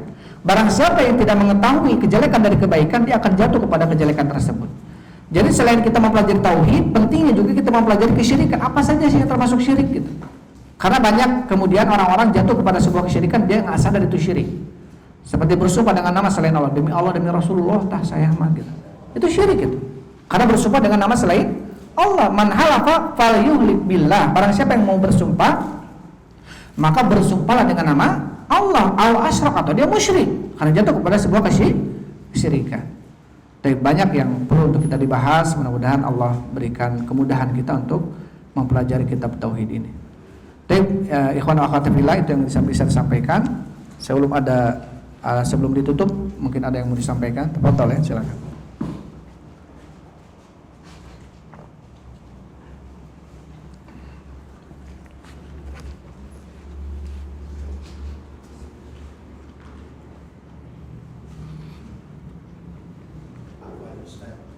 Mangga, silakan, tafadhol. Waalaikumsalam warahmatullahi wabarakatuh.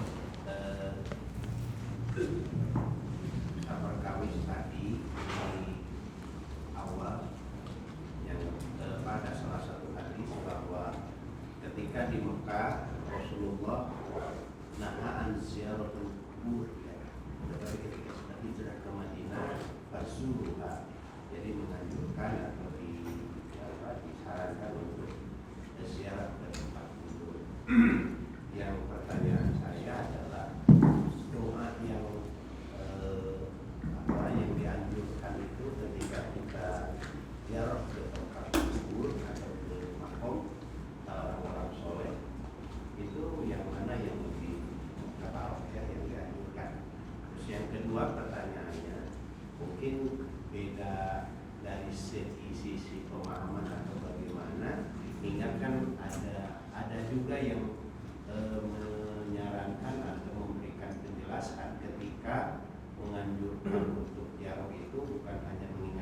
kematian, tetapi ada juga hal lain yang dianjurkan. Contoh misal ketika menganjurkan ziarah itu adalah untuk memohon berkah misalkan gitu ya kepada ahli ilmu atau orang-orang soleh ya, itu mohon tanggapan dan pencerahannya. Terima kasih.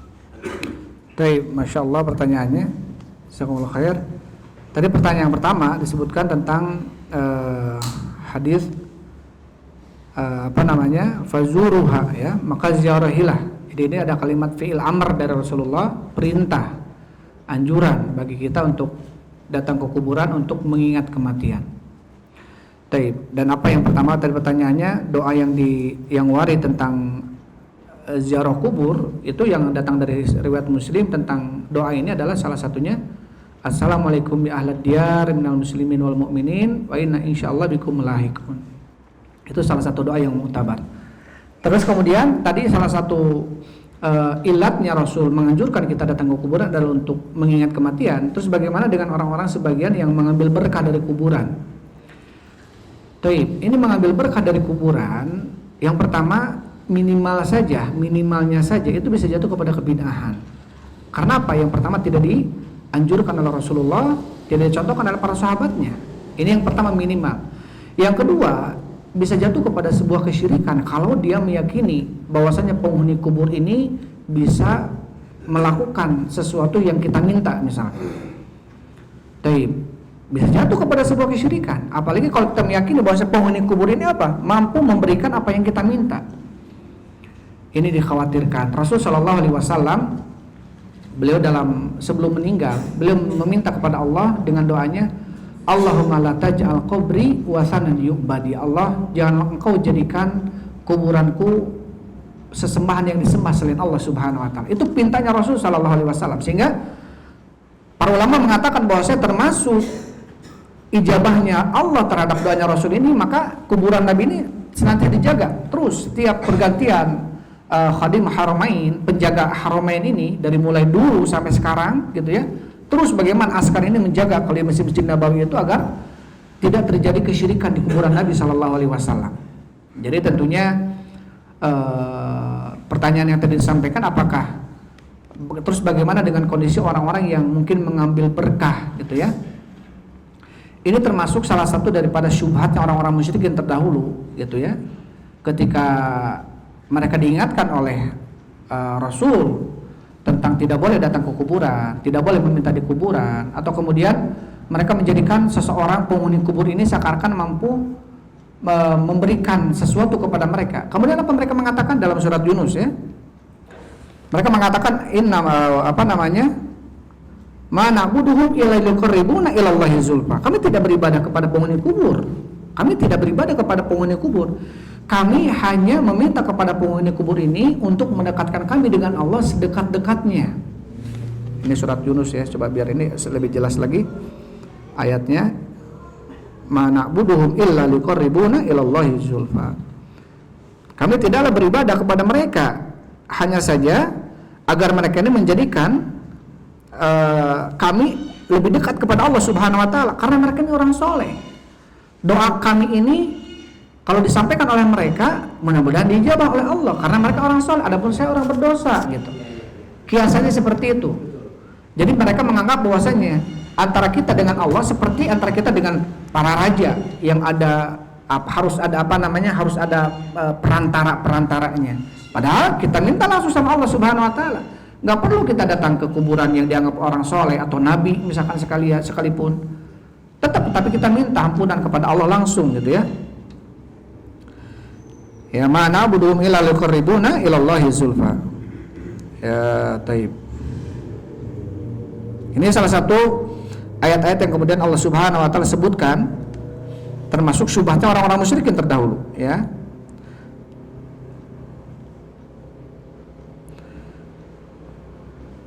Ma na'buduhum illa liqarribuna ilallahi zulfa innallaha yahkumu bainahum fima hum fihi yakhtalifun innallaha la yahdi man huwa kadzdzabun kafar. Ada ayat yang lainnya, wahum syufa'auna indallah. Mereka ini hanya pemberi syafaat kepada kami di sisi Allah. Kami enggak beribadah kepada mereka.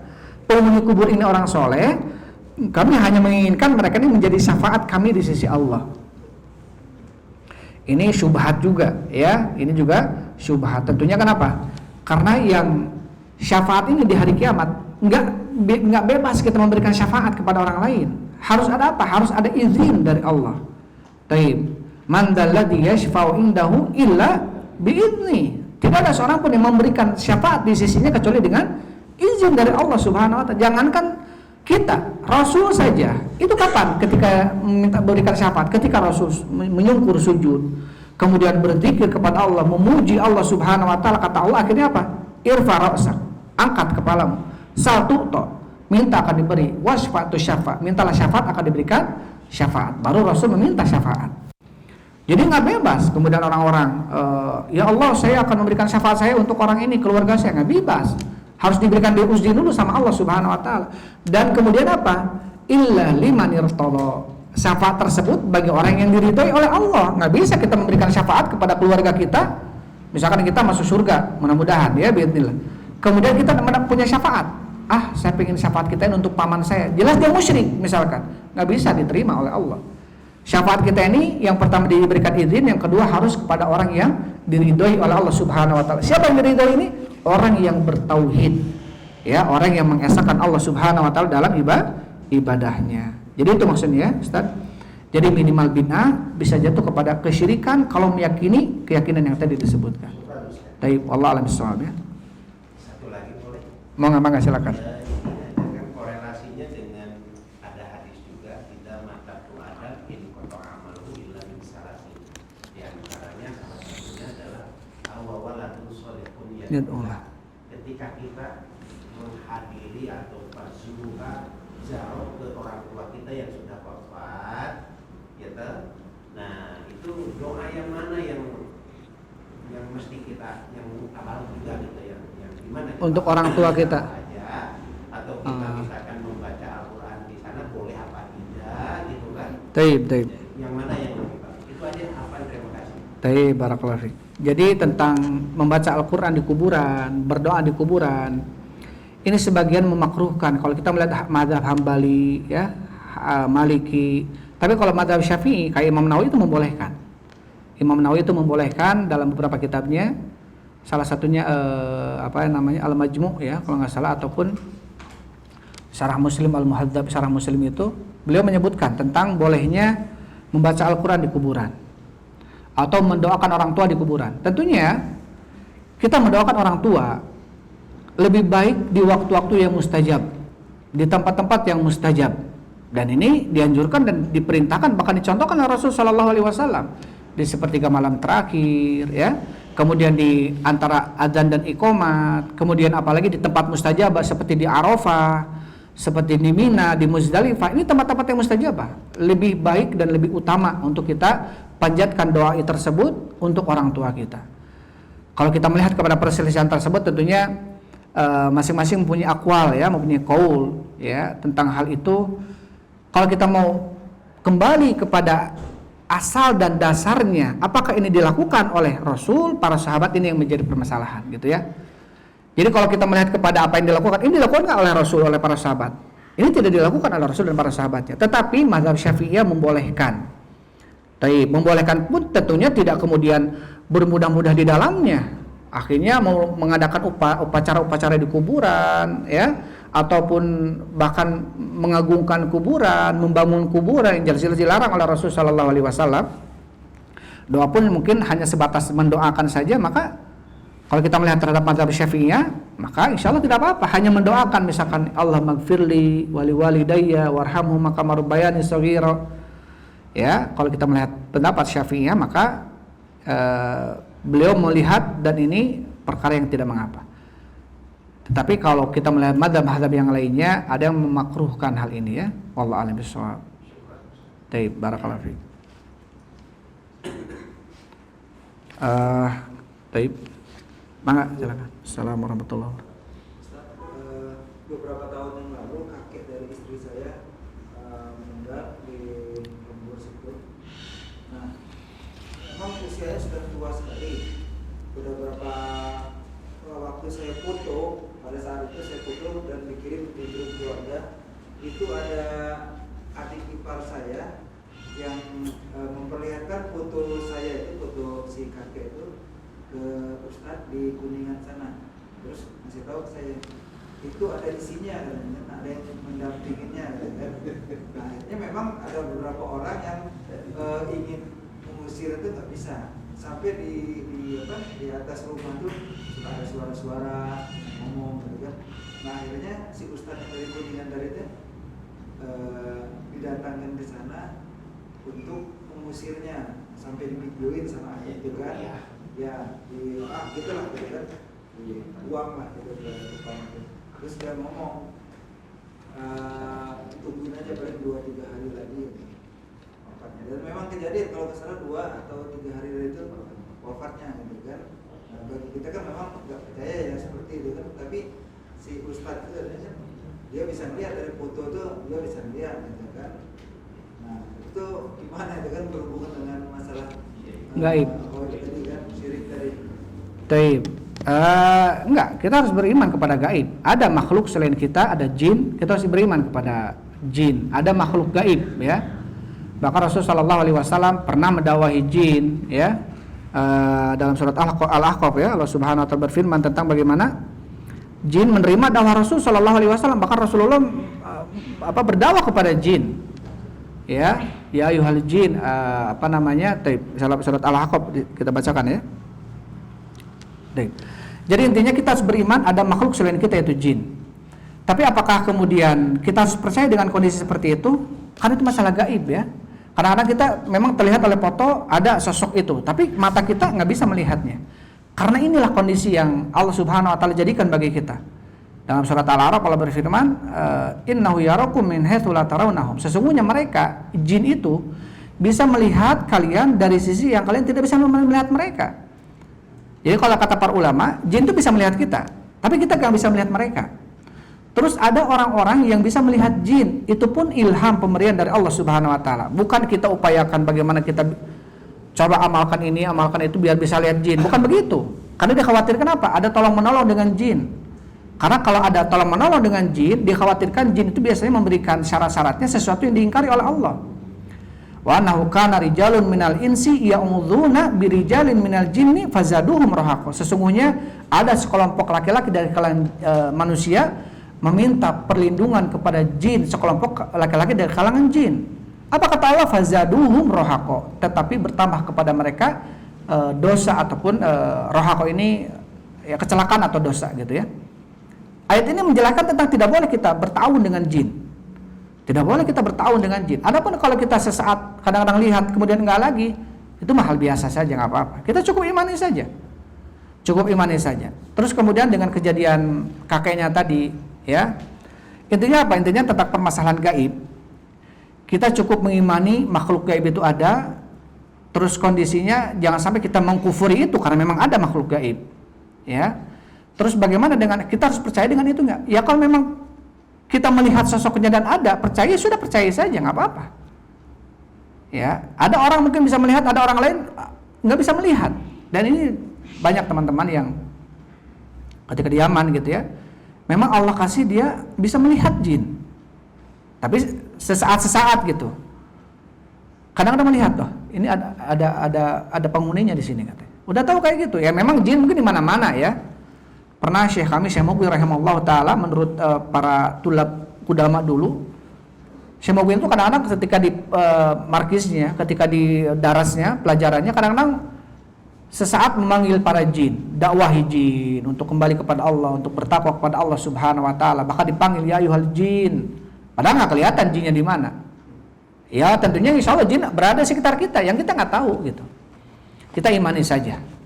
Ya, adapun masalah nama-namanya, jin suster ngesot lah, jin genderuwo lah, jin ini, jin itu, itu mah wallah alam, ya. Intinya mah jin saja. Wa kana syaitanu minal jinni fafasaqa an amri rabbi. Dan syaitan itu termasuk dari bangsa jin. Syaitan itu kata Allah Subhanahu wa taala. Taib. Jadi tentunya ini perkara gaib yang perlu untuk kita imani, tetapi tidak kemudian kita berlebih-lebihan dalam hal itu. Ketika datang orang membawa kabar tentang hal yang gaib ini, ya cukup kita imani saja, jangan sampai kemudian ya udah iyahkan saja, iya aja gitu. Nggak usah kita tolak kalau memang betul-betul dia kabarnya seperti itu, ya. Dan apakah kemudian ada keutamaan seseorang yang taruhlah misalkan didampingi jin terus ya, kemana-mana ada jin didampinginya? Karena ada orang-orang yang dia justru berupaya untuk bertahun dengan jin agar dia dapat melindunginya, agar kemana-mana jin dapat mengawasinya. Yang ini tidak boleh, karena biasanya jin itu memberikan syarat-syaratnya sesuatu yang diingkari oleh Allah Subhanahu Wa Taala. Dan ini termasuk yang tidak boleh bekerja sama dengan jin, ya, tidak boleh. Wallahu a'lam bishawab.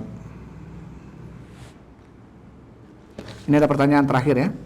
Bismillah, izin bertanya Ustadz, salah satu cara untuk menghayati Al-Quran adalah dengan membaca artinya. Terkadang Ustadz, apabila kita yang belum bisa bahasa Arab atau tafsir mendapati ayat yang perlu penjelasan lebih lanjut, dan kadang menjadikan was-was dan takut salah dalam memahami ayat tersebut.